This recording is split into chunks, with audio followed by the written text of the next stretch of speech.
Hi, welcome to a brand new video of the Target Individual Experience, the Target Individual Program. So, just leaving Pam, I was combing my daughter here. Funny thing is that, there's certain times when they wouldn't use the sirens, right, when they're monitoring me, and is whenever I'm holding something in my hand that, something green in my hand, particularly if it's a very dark green. When I'm braiding my daughter's hair, I guess, because when they monitored me and they see what I see, I guess the hand movements and the finger movements affects them. So you don't ever use the sirens or the car honking, at those moments. So just certain things that I observe, in this program. And of course, when you're heavily targeted, again, your short-term memory goes. And so that's what's been happening in the past couple of days. I feeling very off balance, very woozy earlier. And so when I get home, I got to take a Coercive for the headaches, and as well as a muscle relaxer. So anyway, so Pam came home, and at least when whoever is reporting back to her about my videos,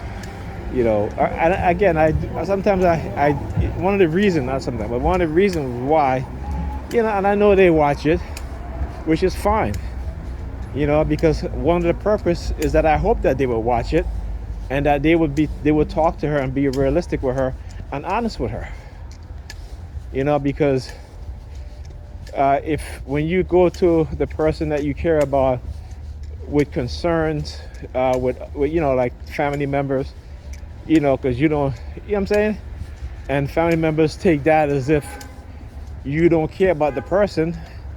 I mean, that to me is unbelievable. That to me is unbelievable.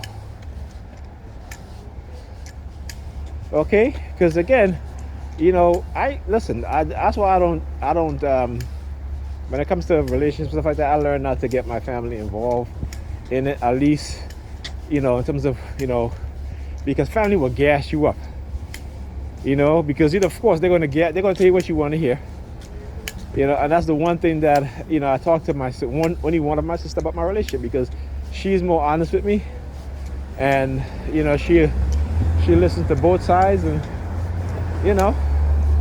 so I only talk to her. And what I remember back in the day when I was younger, and it's a woman too. You know what I'm saying? See what I'm talking about? Like, these women nowadays, the chick tried to run me over. Like, literally, I was like, wow. You know what I'm saying? I'm glad I'm recording this shit so people can see it. These motherfuckers.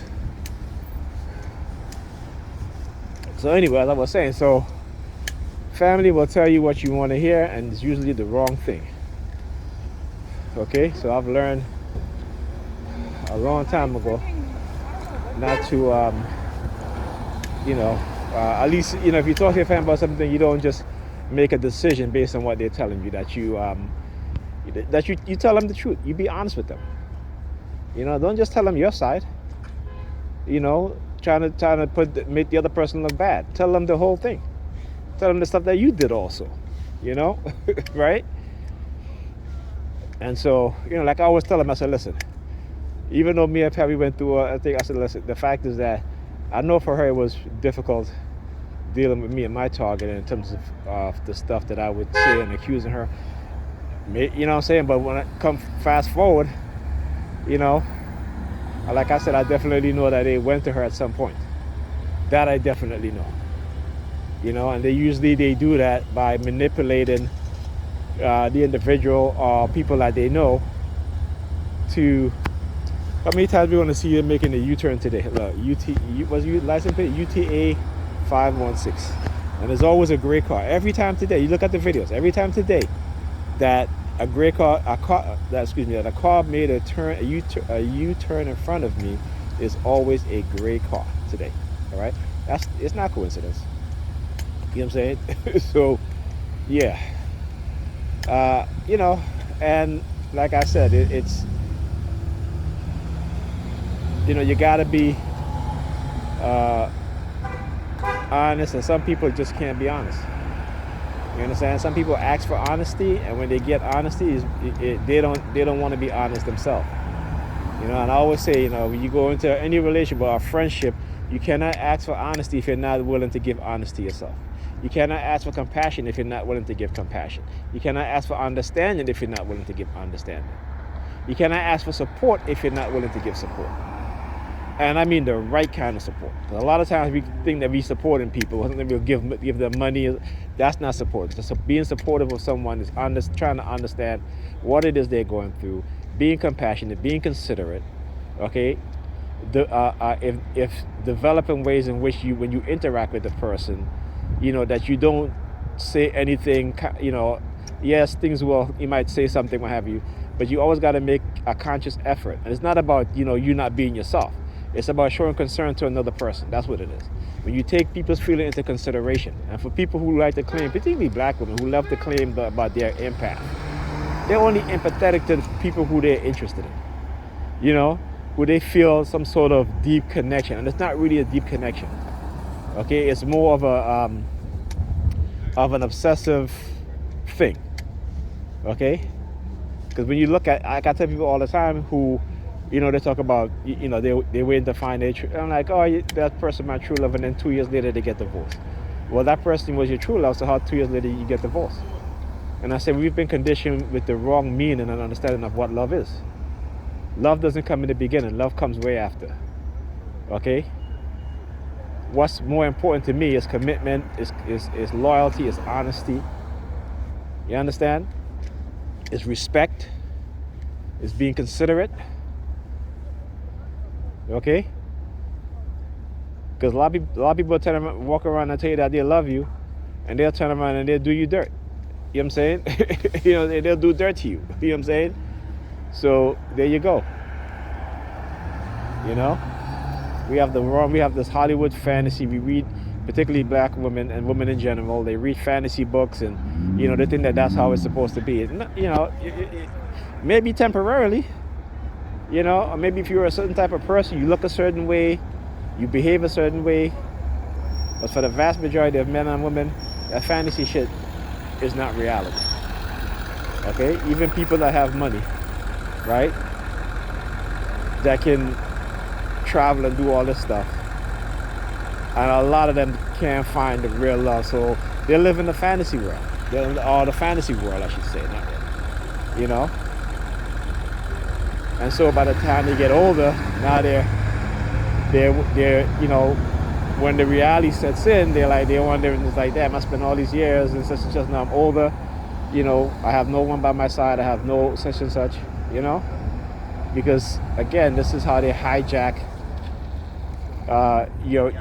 your mind. Okay, but particularly when we're young, we waste a lot of time because we're not told the truth. Our parents is not honest with us, and not because it's intentional, but because they don't know and they don't understand. So those of us who do know and understand, you have to teach your kids. You can't make them fall into the same programming. We like to use the word curse. It's not a curse. It's not generational curse. It's programming. You understand? Because if you take people and put them in different circumstances, believe me, it will be much different. All right? So you have to understand the programming. All right? It's like the Matrix, right? You got to understand that. Okay? So like I said, and the way how we use language is totally wrong. They change words to suit their meaning, and whatever. You know what I'm saying? It's just like those that the elites that are in power, that's what they do. The rest of us are just playthings.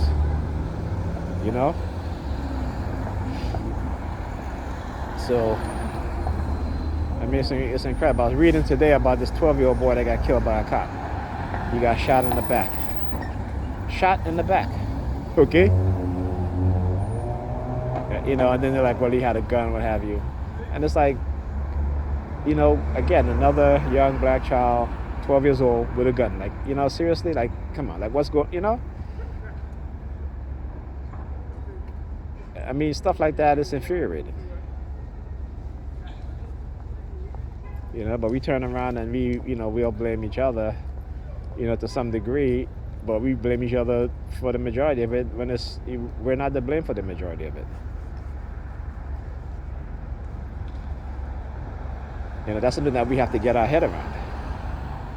You know, we'll talk about, you know, the people around us, some people who was this way and that way, but listen, not everybody go through life with your experience. Everybody has different experience. You know, I remember when my sister used to tell me, she used to like, oh, you have nothing to worry about with the police. If you didn't even do anything, you know, you have nothing to worry about. And I looked at her and I said, like, really? Because, you know, again, the ignorance is there. Okay? You know what I'm saying? We've been told a lot of things that has just been plain lies. Okay? Then what happened when it hits home? What happened when your family member get arrested for something they didn't do? You know, or what happened if they get into a situation where, you know, they've been put into a situation that because they didn't know any better, because you didn't teach them, you didn't tell them what qualities, you know, to look out for in people. You didn't, you know, teach them how to judge people's character. Okay. And I always talk about the 80s, you know, with the drugs, the crack cocaine, and we look at each other like, but the thing is, yeah, some people didn't sell drugs to have you such and such, and they live a hard ass life. Other people sold drugs and, you know, live a hard life, but they were able to buy things and afford things, what have you. But then we look at it like, yeah, you know, this is our own doing. No, it's the U.S. government that did this shit. I mean, come on. You know, it's like there's so much evidence, and even though they deny this shit, this is why they killed Gary Webb.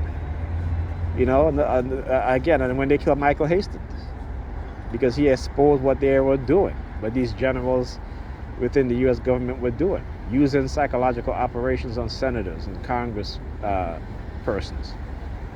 You know, who else? Who knows what else they would do? But we got our head wrapped up in religion, and this is why the vast majority of us are. Why is there so much dollar caps in it? You guys notice that? Like, why is there so? You know, my son took the bus today, and the bus took like 40 minutes to, actually more than 40 minutes, because he got home at minutes to 5. Okay. And I'm like, what happened? He's like, well, the bus took long to come. And they did the same thing yesterday, where the bus took forever. You know, that time I've done a video where we were waiting 40 minutes for a bus at 3 minutes to 4 in the afternoon. So it's not like if it's like, you know, 12 o'clock at night, or even 10 o'clock, 11 o'clock at night. You know, this is daylight. This is when children gets out of school. They need to get on the bus. You know, it's the Bedford Avenue bus and the Rogers Avenue bus. All right, the 49. I think it's the 49. Shit, I gotta check it again. And this is, see, when you get targeted, my short-term memory, I'm questioning doubt and stuff. So anyway, oh yeah. So also, and I was by Pam. We were talking, and I think something. She was talking to Alyssa, what have you. And she asked her to move. And as soon as she said the word move, so I say certain keyword they will latch onto, and they would, you know, I hear the sirens, like words like moving. You know, again, they never done it before, but they started doing it now with the sirens. You know? So, I mean, listen, I know this program very well. I know as a TI because I've read other TI testimonies. I've seen their videos where they talk about they move from place to place and they target and still follow them. And I've went out of the country, went to Canada, went out of the country, and the target still follow me. So, you know, again, but this is what they love to do. Right? This is what these psychopaths love to do. So, you know, yeah, like whatever. Anyway, this shit is funny.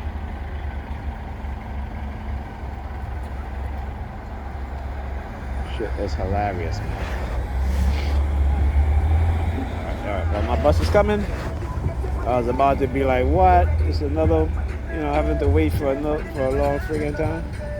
Yeah, look at it, look at it, look at it, look at it, look at it, look at it, look at it, look at it, look at it. Sticking his finger in his ear, so I'm doing the same thing too. They really think they like I said, sometimes they get so damn cocky, but that's malignant narcissism for you. Alright, the creation of a psychopathic mindset, a malignant narcissistic mindset. That's what's happening. Anyway, I will talk to you guys in the next video.